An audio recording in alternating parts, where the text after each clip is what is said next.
Vamos voltar aonde nós estávamos ontem. Ontem, exatamente. Eu vivo só nas quartas-feiras, eu hiberno nos outros dias da semana. O Lucas fica congelado. Na quarta a gente descongela ele pra aula, depois bota de volta. É por isso que eu tenho essa cara de bebê, né? Na verdade, não. Na verdade, ele só viveu o quê? Em todas as aulas, ele tá aí com 24 dias, eu li praticamente nasci ontem, viste? Tá. Não, mas não é verdade. Eu não vou me lembrar quem veio na última aula, porque isso, se eu tentar, não vai dar certo. Tá? Mas vocês poderiam me dizer quem veio na última aula? Elas vão dizer não, de vida. O problema é seu. Gente, eu acabei de ver um negócio engraçado. Eu tava vendo aqui na chamada e o Claudinho e o Bochecha assinaram. Muito obrigado, fui eu que botei isso. Ninguém comenta essas coisas, vice. O Bochecha sou eu, a própria Bochecha. Só a Bochecha. Bochecha sou eu. Muito obrigada. Pô, nossa senhora, tem que chamar o Claudinho Bochecha aqui. Pra vir uma interação.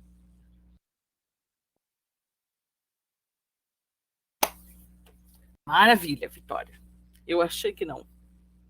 Mas não tem problema.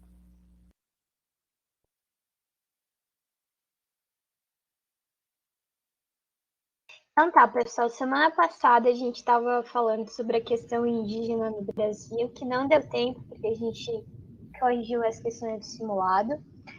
Hoje vamos terminar e fazer algumas questões. A gente também não fez questões sobre a questão do racismo no Brasil, então a gente vai terminar essa parte, terminar as questões do bloco, aí para o próximo conteúdo, tudo certo?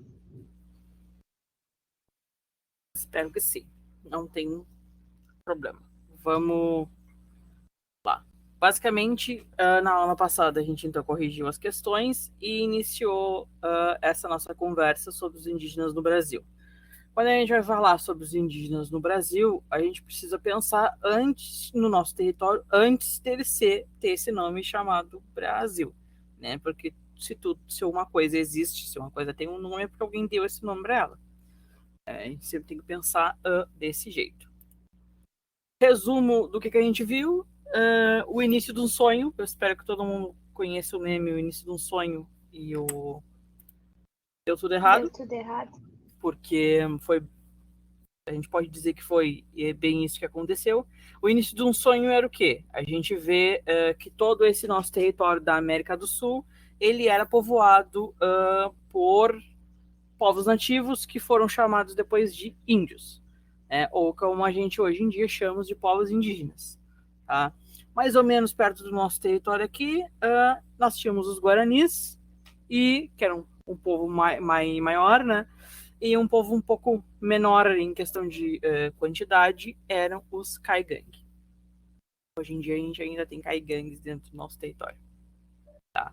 O que foi que aconteceu com toda essa gente? Os dados que a gente passou para vocês eram, de novo, de que, por exemplo, o povo Guarani se entendia como um povo há 4.000 anos antes deles serem descobertos. Então, ou seja, não era um pessoal aleatório que, o nome da nossa gangue, a gente anda aqui com 10 e o nome da nossa gangue vai ser Guarani, por causa do Guaraná. Não, não tem nada a ver com isso, tá? Existe um povo que existe, por exemplo, desde que Jesus nasceu, no ano 0, tá? Nós temos 2020 anos.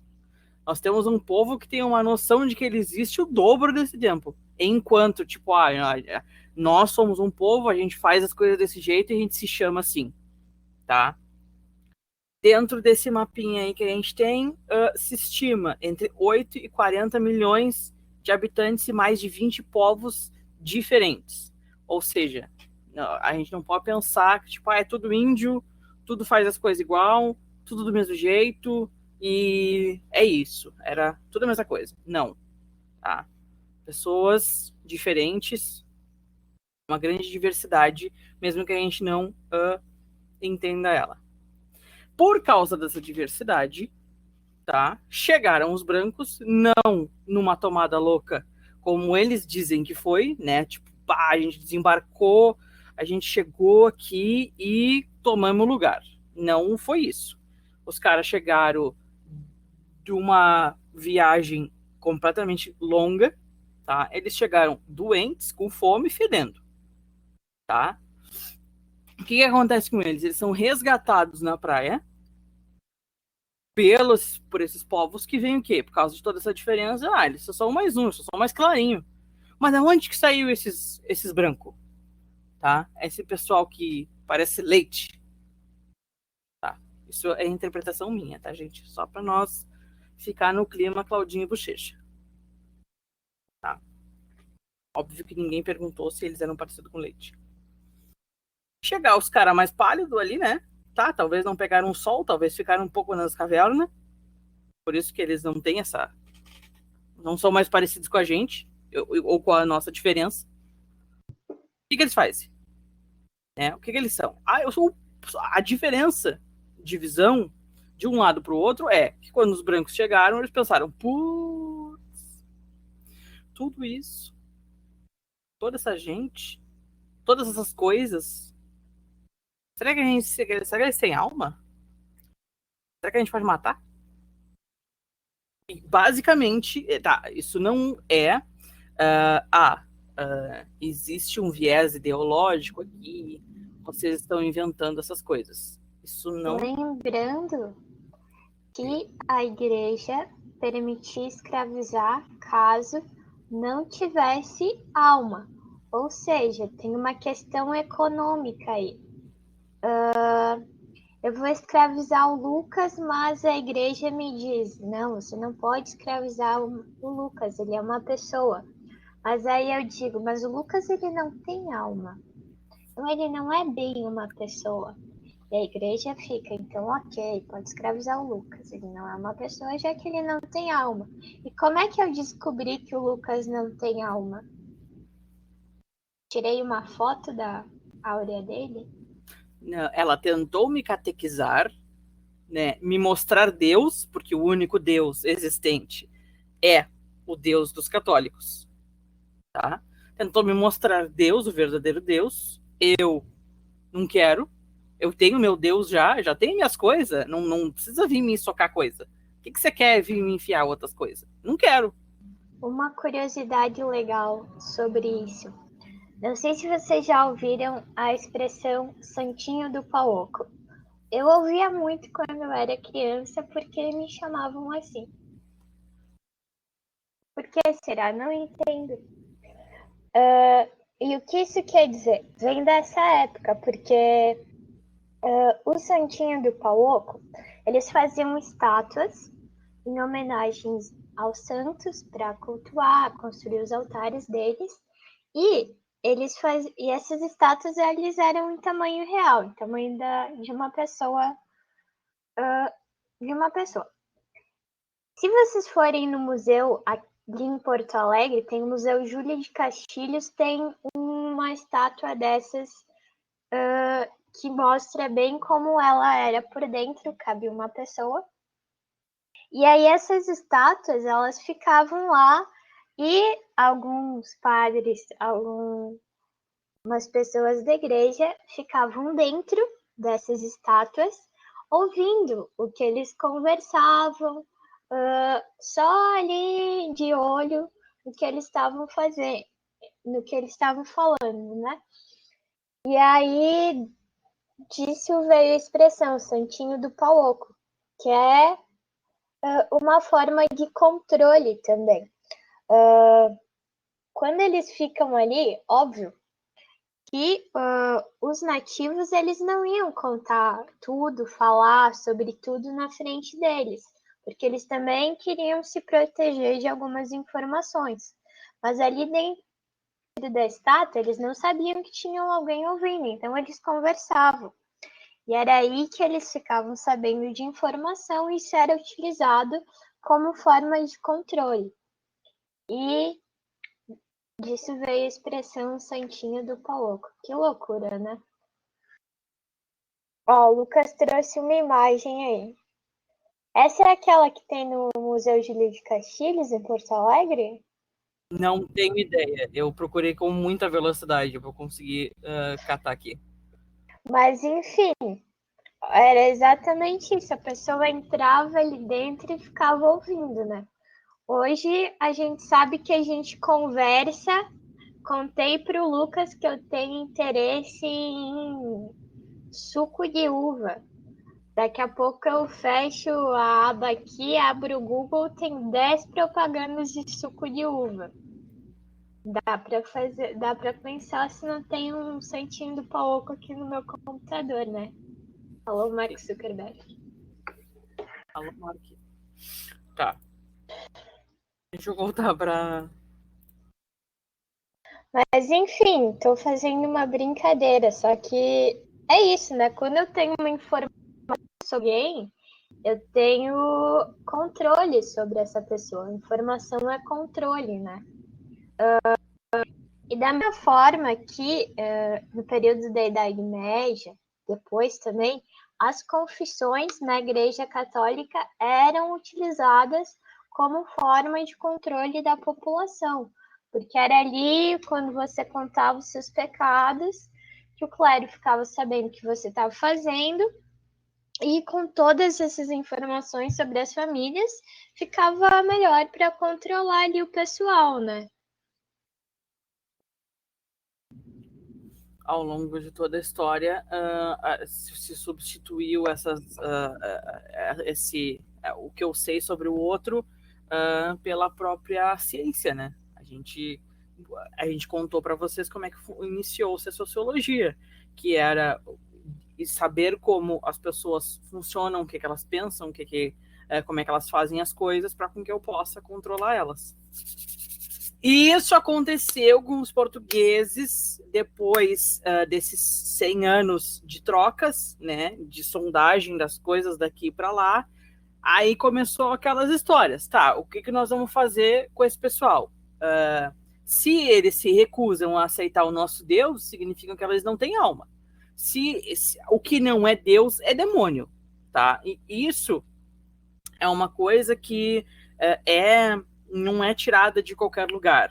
Existia uma propaganda portuguesa e espanhola, tá, europeia, de que quando eles começaram a chegar nessa costa e lutando contra os povos, foram empurrando eles para ir para lá. Tá certo isso? Tá certo. É que é o contrário e aí me buga a cabeça toda. Quando começou a empurrar o pessoal para lá, eles disseram que existia um muro do demônio, que o muro do demônio eram esses povos que recusavam Deus e que estavam se opondo à expansão europeia.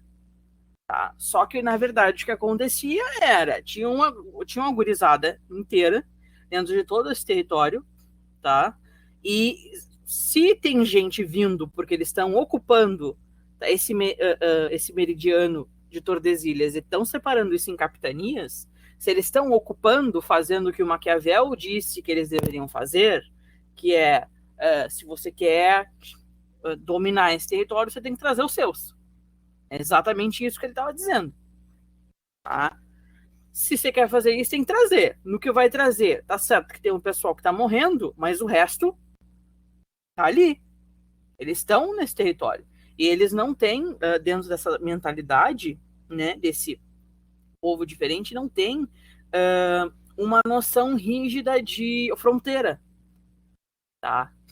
Até hoje, a gente consegue perceber em muitos relatos, em muitas situações, que como vence toda essa cultura de algo não tão fixamente regrado em fronteiras, de tipo, um passo para cá você está na casa do fulano, e aí as regras são outras.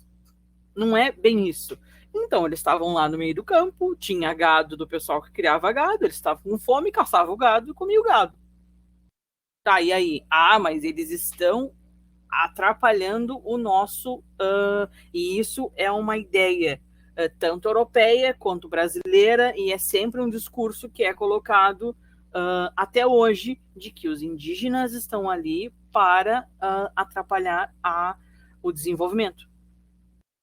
Isso é uma coisa de 1500, nós estamos em 2020, isso ainda é um discurso de dizer que os indígenas não servem para nada, como disse o nosso excelentíssimo presidente. Né? E a gente ainda vê isso acontecendo, né? Muitos latifundiários querem pegar essa parcela que é dedicada à população indígena do Brasil e, além de ter sido dizimada, teve que perder todo o seu território e ficar com um pedaço, poucas partes que lhe foram oferecidas como se fosse um favor, né? Olha só, vem aqui, eu acabo com a tua casa, mas eu te deixo ficar aqui com esse quartinho. Quer dizer, e outra coisa também que a gente não se dá conta é que no momento que eles chegaram aqui, existiu uma organização, existiu um equilíbrio. Quando eu começo a destruir isso, mesmo hoje, mesmo que parte do território seja dedicado a populações e a comunidades indígenas, não é a mesma coisa. Porque o que adianta eu ter lá, sei lá, 1.000 hectares de reserva indígena e colocar uma hidrelétrica bem do lado? A natureza, ela sofre as consequências. E aí todo o sistema de vida deles, ele é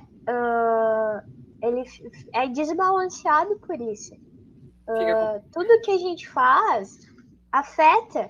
E aí depois fica reclamando, não, porque eles não ficaram lá. Como eles vão ficar lá se eles não têm mais como se alimentar? O equilíbrio natural deles foi destruído. Eles vão ficar lá fazendo o quê? A gente precisa entender que, do mesmo jeito que a gente tem necessidades básicas de viver, eles também têm. Eu vejo muita gente também reclamando, não, porque eu vejo índios com celular. E tu acha que porque eles têm celular, eles têm que estar vivendo do mesmo jeito que eles viviam lá em 1500 para ser configurados como índios? Claro que não, todo mundo evoluiu junto e a gente precisa entender que as reservas indígenas, elas não são nenhum favor para eles. E a gente está destruindo, sim, já destruiu uma vez o território deles e continua destruindo constantemente, porque a gente não leva em conta que eles tinham um equilíbrio com a natureza e a gente destruiu esse equilíbrio. E sem esse equilíbrio, fica muito difícil para eles conseguirem viver as vidas dele e cultivar os costumes deles. Bom, mas continuando a linha, o pessoal demora. Isso é algo trazido inclusive por historiadores indígenas, de que demoram para chegar à conclusão de que eles vieram para tomar o que é nosso. E quando eles chegam nessa conclusão, eles lutam de volta. Tá? Só que essa guerra e esse conflito é exatamente isso que a gente está dizendo. E a gente não pode dizer que ele acabou, porque isso é uma guerra constante desde essa época até hoje. Ainda existe, a gente não consegue ver, tá? Que a gente não procura, mas esses conflitos de território acontecem até hoje. Mas vamos voltar de novo. Tá, tem o tal do muro, aí beleza. Quando eles chegam a essa conclusão de que os indígenas estão freando esse desenvolvimento, aí eles chegam à conclusão de que a guerra é justa. Se eles não vão abdicar da cultura, se eles não vão aceitar o nosso Deus, se eles não vão aceitar o nosso idioma, ignorar os nomes, tá? Ignorar a família que não quis fazer isso, Tá? Se eles não quiserem ser como a gente, então eles não têm alma e a gente pode matar. Aí, quando a igreja liberou o pode matar, aí a gente tem as mortes por guerras, a gente tem as mortes por doença, a gente tem as mortes por essa mudança cultural, tá? E muitos estudiosos chegam à conclusão de que talvez esse genocídio indígena que aconteceu tenha sido possivelmente em questão de proporção, do tipo, quantas pessoas existiam aqui e quantas ficaram depois de tudo isso, né? Teria sido talvez o maior genocídio da história, em questão de proporção, tá? E aí eles tiram esse pessoal das terras, só que eles precisam de alguém que trabalhe nelas. Aí eles vão escravizar os indígenas, e o que eles, se eles não têm alma, eu posso escravizar eles até com que eles morram. Passou-se, acho que 100 anos dessa escravização indígena, aonde eles começaram a puxar escravos da África, negros, para poder trabalhar nas terras. E com o passar dos anos, os negros começaram a se tornar cada vez maioria nessas terras. Tá? Comentários também? Não? É basicamente isso, né? Uma luta que ela ainda não acabou. Porque constantemente a gente está destruindo a vegetação, a natureza. E as comunidades indígenas, elas têm uma grande parte da sua vivência, da sua cultura baseada nisso. Então, se a gente vai lá, taca fogo, mata, destrói, sobra. Deixa eu ver o que é o próximo aqui. Volta no spoilers. Tá. Boa noite, Franciele. Você pegou o assunto no meio do caminho, mas não tem problema. Nós seguimos. Bom, depois, né, que a gente falou de todo esse genocídio, depois que a gente falou de toda essa morte, de todo esse sangue, tá? Que não é algo divertido de comentar, mas é algo que aconteceu, a gente não pode negar. O pessoal europeu que estava aqui nesse mapa começou a se dar conta de uma coisa: para aí, a gente não pode seguir nessa escalada de morte. A gente precisa ter um contingente de nativos aqui para ocupar o lugar, para trabalhar, para esse tipo de coisa. Aí, precisa ter um contingente de nativos dessa terra, porque eles, inclusive, sabem como se direcionar aqui. Tem que falar do conhecimento, né? Conhecimento de território, conhecimento de plantas, conhecimento de comunidades.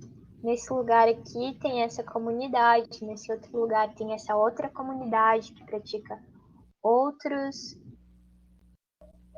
Eu não estou fazendo a dança dos single ladies da Beyoncé, eu estou fazendo 4.000 anos costumes, né? Sim, gente, 4.000 anos de acúmulo de conhecimento, sem ninguém para vir encher o saco. Muito importante dizer. Vivendo em guerras, vivendo porque eles tinham inimigos, e tem todo um negócio, mas a gente não tá dizendo que era um panfleto abraçando Chires, cachoeira brilhante. Não era isso, mas assim, os conflitos que tinham, eles não eram nada comparados ao que veio depois com a colonização, né, pessoal? É a mesma coisa que comparar a gripe comum com o Covid. Sendo que os brancos são o Covid. E ainda não é uma aproximação bem colocada, né? Ela não tem muita... bom. Aí o que eles fizeram? Tem um cara chamado Marechal Rondon, tá? Que em 1910 para 1500, na verdade 1400 e alguma coisinha. Tu falou 1910. Sim, de 1910 a 1500, Na verdade, não era bem 1500, era 1400 e algumas coisas. Tá, mas vamos fechar a data para fazer a conta. Tem mais de 400 anos de chacina. Aí o Marechal Rondon chega e diz assim, não, nós vamos fazer a CPI, que é o Serviço de Proteção ao Índio, para dar uma segurada nessa coisa. Vamos dar uma segurada nessa matança.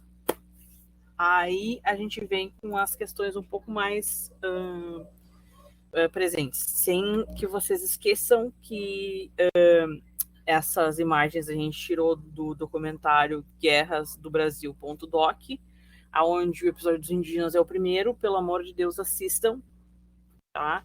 Tem pessoas lindas e maravilhosas como o Ailton Krenak e a Sônia Guajajara. Eu votei nela para presidente. A gente não pode fazer isso. Isso é ideologia. Corta depois. E aí essa mesma CPI faz o quê? 50 anos depois... SPI. Oi? SPI, CPI. CPI.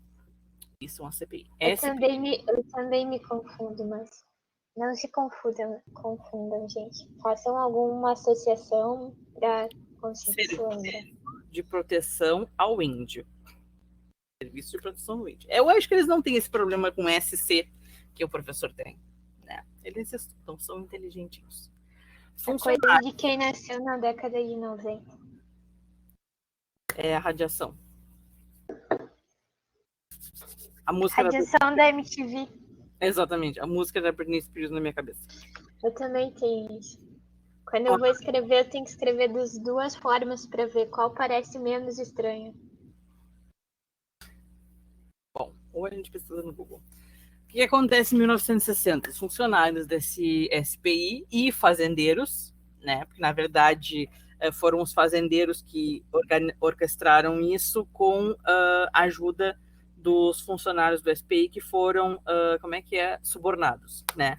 Presenteiam indígenas da etnia Cinta Larga com alimentos misturados a arsênico, tá? O nome disso foi chamado de... Desculpa, aquilo ali era outra coisa. O nome desse massacre foi o Massacre do Paralelo 11, tá? Junto com... Peraí. Calma, eu tenho links. Trabalhamos com links aqui. Trabalhamos com links. Além dos alimentos misturados com arsênico, tá? O que também aconteceu durante o massacre do Paralelo 11 foram jogados brinquedos com vírus da gripe, sarampo e varíola e dinamite de aviões. Tá? Eles simplesmente sobrevoavam ao território e jogavam brinquedos com vírus, ou seja, armas biológicas para as crianças, e dinamite. E aqui a gente entra em outra questão importante, né, pessoal? Tem muitas comunidades indígenas que ainda vivem nas reservas e não têm contato com os brancos. Por isso, algumas doenças que a gente tem imunidade, que a gente fez vacina para ter imunidade, eles não têm. Então, você vai lá, passa uma gripe para eles, que para a gente é uma coisa comum, que a gente fica ali 2, 3 dias de cama e melhora, para eles pode ser uma coisa fatal, porque vocês têm que pensar que eles viveram longe de tudo isso e biologicamente isso teve um resultado também.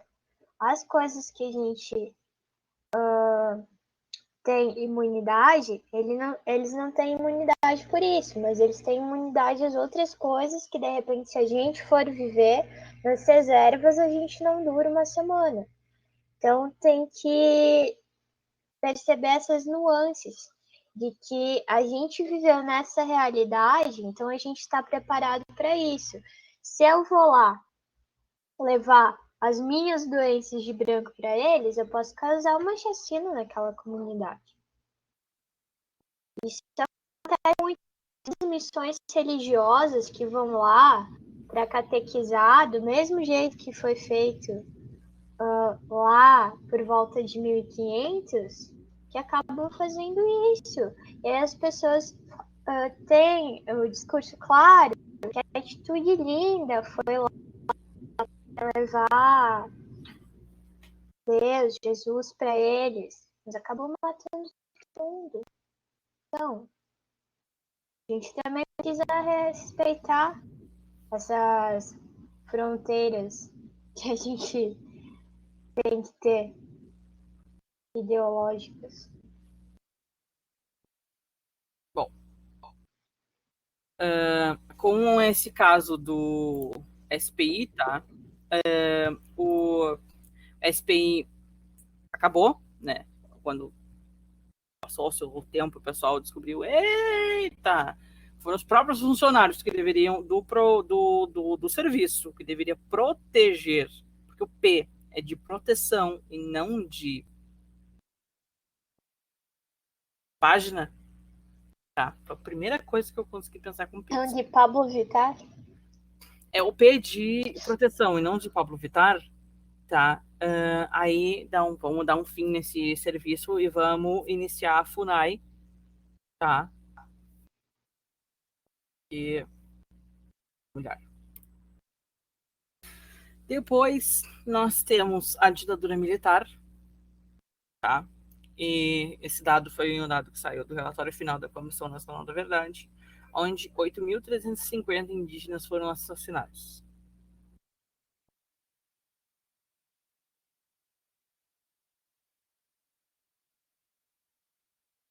Tá.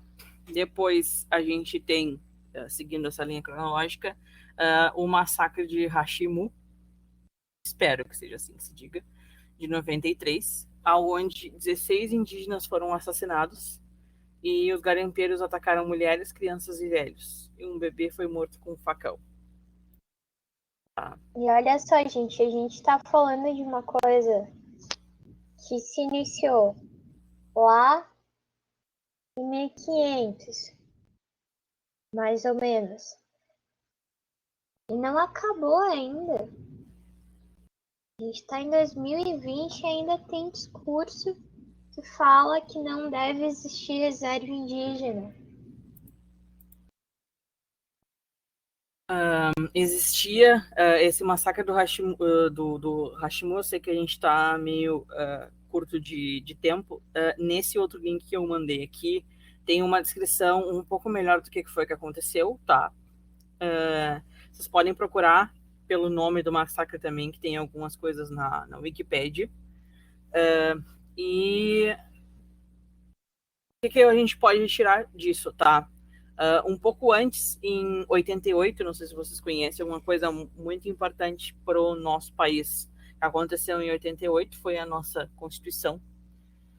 A Constituição de 88 estabeleceu a demarcação de terras, tá? Em 1988, as pessoas surgiram com a ideia de fechar uma terra, tá? Para as pessoas que, no início disso tudo, tinham toda a terra. Mas quanto tempo depois? Tá. O que deu disso daí? Tá? Em 1997, ou seja, 4 anos depois do massacre, tá? Um garimpeiro e os outros 4 acusados foram condenados a 20 anos de prisão por genocídio. Isso é a primeira vez que aconteceu. Em 1997, foi a primeira vez que alguém foi preso por genocídio ao matar um indígena. A primeira condenação por genocídio, tá? Desses casos. Ou seja, nenhum dos outros casos anteriores resolveu muita coisa. Teve condenação, né? Teve condenação. Mas eles não ficaram os 20 anos. Eles ficaram, deixa eu fazer as contas, 14. Porque em 2011 a pena foi considerada extinta e todos os acusados foram soltos.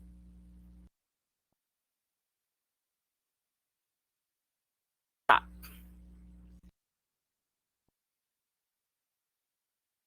Agora, mais próximo da nossa data, foi o que aconteceu com os Guarani Kaiowá.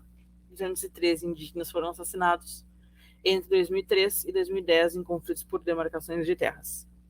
Tá? Isso é uma coisa que a gente teria que ficar aqui muito mais tempo para... Mas, basicamente, são pessoas que... existe a demarcação das terras, tá? Dentro dessas terras existem coisas que os garimpeiros, madeireiros ou outras, ou as empresas de mineração querem aquele recurso que está dentro daquela demarcação. Eles entram ilegalmente lá dentro para pegar o que eles querem. Existe muita sabotagem, né, pessoal? Muita sabotagem com o intuito de tirar eles de lá. Porque não é porque existe essa demarcação que existe esse direito que ele é respeitado. Assim como todos os outros. E que ele vai durar sempre também. É aquilo que a gente diz. Não é porque algo está escrito num papel ou porque algo é lei que vai ser respeitado por alguém. Existe o fazer ser respeitado. Mas calma aí que nós temos mais uma coisa aí.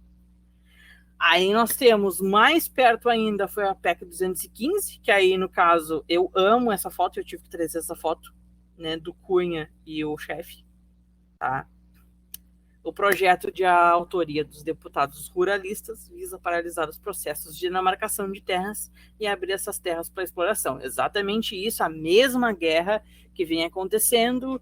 Não sei se vocês vão lembrar, 2018 foi quando foi 2018 a candidatura do Bolsonaro, né? Onde ele começou em 2019. Só se eu não estou muito louco. É isso ou não? Foi ao contrário. O Bolsonaro começou em 2020? Não, 2018 foi quando ele foi eleito. Tá. Aí nós temos isso em 2017, e aí vem um candidato à presidência de todo esse país, né, a presidência da República, e diz o quê?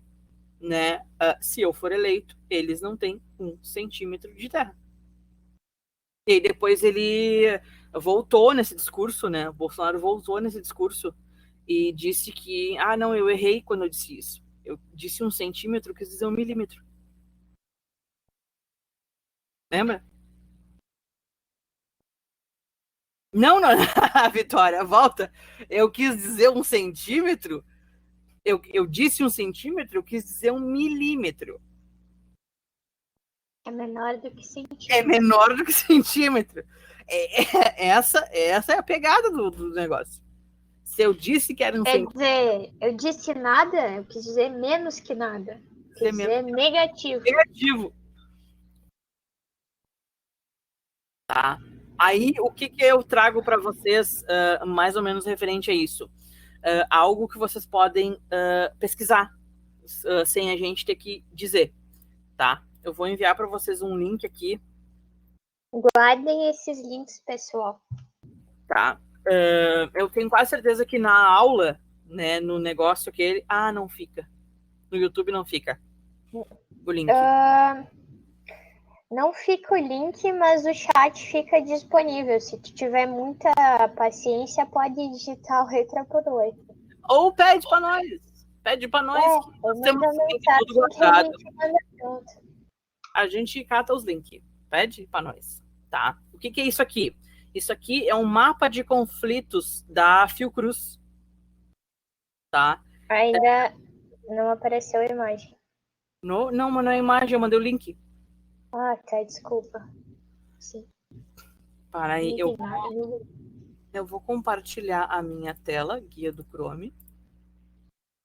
Maravilhoso. Eu vou fechar a minha aqui pra... Não, mas é rapidíssimo.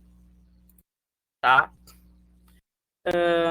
Vocês conseguem, tá? É o mapa de conflitos envolvendo injustiça ambiental e saúde no Brasil, tá? Tá ali o link que eu mandei para vocês. Aqui vocês vão conseguir, lá no início, selecionar o que vocês querem buscar, tá? E eu busquei por um caso, e eu não vou explicar todos eles para vocês, mas basicamente os indígenas Caigangue sofrem consequências do processo demarcatório sem continuidade. O que acontece? Desde 1981. Não, mentira, que eu tô rateando. Tá? Nós temos 1820, tá? Até hoje, o que eles têm? Eles têm as terras demarcadas, tá? Eles têm as terras demarcadas, mas eles ainda não conseguiram entrar para dentro do território. Porque alguém simplesmente, depois que elas foram demarcadas, doou, e ali ele, Vicente Dutra, é aqui no Rio Grande do Sul. Tá? Alguém doou a terra que era deles para fazer Gente, eu li isso hoje e hoje eu não me lembro mais. Para fazer... Eu esqueci o nome do negócio. Águas termais, um parque de águas termais. Tá? Ou seja, os políticos, quem tem o controle da cidade, tá? Quem tinha o controle daquele território, não tinha, na verdade. Porque eles já era uma terra demarcada. Não era mais do prefeito para ele poder fazer o que ele quisesse com aquilo. E ele cedeu o território que não era dele para fazer uma atração turística. Era isso que eu estava querendo falar. Ou seja, eles estão nessa briga porque quem se colocou lá já está lá, só que a terra é deles e eles não entram, e quando entra gera conflito e é essa loucura. Então, tá aí o mapa, vocês têm como buscar por mineração, porque é tudo uma questão de conflito ambiental e de saúde, não só indígena, tá? De qualquer outro tipo de categoria, a gente pode dizer assim. Acho que faz mais sentido, não sei se a Sami vai concordar comigo, de que a gente passe para vocês as perguntas, e se vocês tiverem alguma dúvida, a gente conversa. Porque em 9 minutos acho que não vai dar para a gente comentar sobre as questões. O que você acha? Eu acho que sim, dá tempo de fazer uma questão, de repente. Então, vocês têm dúvida? Digam se tem dúvida. O resto a gente deixa para você junto com esse material lá na nossa pastinha do Drive. Dúvidas, amores? Conversa comigo. Ah, tu pegou o negócio, guria? Pegou, dá zoom nisso. Ah, obrigado. Dá zoom no negócio. Irmão, por que tá tão pequeno? Tem que aumentar ali embaixo. Mas já aumentei. Tá em 200%. Então era isso. Melhor não vai ficar. Tá. Não sei se vocês estão vendo. Vamos embora. Questão de 2016. Nascida numa casa antiga pequena com grande quintal arborizado, localizado no subúrbio de Lins de Vasconcelos, o Renascença Clube foi fundado por 29 sócios, todos negros. Buscava-se instaurar, por meio do Renascença, um campo de relações em que os filhos de famílias negras bem-sucedidas pudessem encontrar pessoas consideradas do mesmo nível social e cultural, para fins de amizade ou casamento. Os homens usavam trajes obrigatoriamente formais, flores na lapela, às vezes de summer, que não sei o que é isso, ou até de fraque. Fraque já ouvi falar. Fica pobre, né? As mulheres se vestiam... É um terninho. É um terninho? Aquele terninho de tocar piano. Fraque. Ah, mas tu sabe o que é summer? Summer? Bom, verão. Acho que é verão em inglês, mas tá. As mulheres se vestiam com muitas sedas, cetins e rendas, não esquecendo as luvas e os chapéus. Tá? No início dos anos 1950, a fundação do Renascença Clube, como espaço de convivência, demonstra a inexperiência associativa que levou a elite negra a imitar os clubes dos brancos, isolamento da comunidade destacada que ignorava a democracia racial brasileira, C. Interesse de um grupo de negros na afirmação social para se livrar do preconceito, existência de uma elite negra imune ao preconceito pela posição social que ocupava, ou criação de um racismo invertido que impedia a presença de pessoas brancas nesses clubes. Isso é uma questão do Enem. Agora eu tava me lembrando que, inclusive, eu fiz esse Enem. Fez? Porque, não sei, já tava na faculdade. Eu continuei fazendo uns Enems depois. A pessoa não tem mais o que fazer com o seu tempo. Tá, 3 já responderam. Vocês são vários, para. 1, 2, 3, 4, Responde 5. aí, pessoal. Ah, Se quiserem, manda aqui no chat que a gente volta na pergunta. tá, a Samara respondeu e não conta. Do pessoal que tá aí, falta 3. Vamos, amores. 2. Senão a gente vai pensar que vocês estão na cozinha lanchando. Pode lanchar enquanto faz a aula, mas responde a perguntinha. Tá. A maioria disse C. Tá, publicar resultados da enquete, vamos embora. Ficou lá num canto. A maioria disse C, teve alguém que disse B e teve outro que disse D. Então, vamos lá. Inexperiência associativa que levou a elite negra a inventar os clubes blancos. Não. Brancos. Ninguém disse isso, ainda bem. Tá. B. Isolamento da comunidade destacada que ignorava a democracia racial brasileira. Isolamento da comunidade destacada que ignorava a democracia racial brasileira. Essa alternativa dá a impressão de que a democracia racial é real, né? Se ela ignorava a democracia racial, quer dizer que ela existe. Depois daquela nossa maravilhíssima, que é maravilhosa e linda, aula de democracia racial, a gente descobriu que é o que? Um mito, então. Tá. Aí. Não considerem. Beleza. D. A existência de uma elite negra imune ao preconceito pela posição social que ocupava. Isso aqui foi uma coisa que talvez a gente não tenha dito tão diretamente, mas isso sempre me lembra, eu vou contar para vocês uma historinha rápida de 1 minuto, para vocês nunca esquecerem disso. Como é que é o nome da senhora aquela que faz reportagem fumando maconha? Glória? Maria. Obrigado.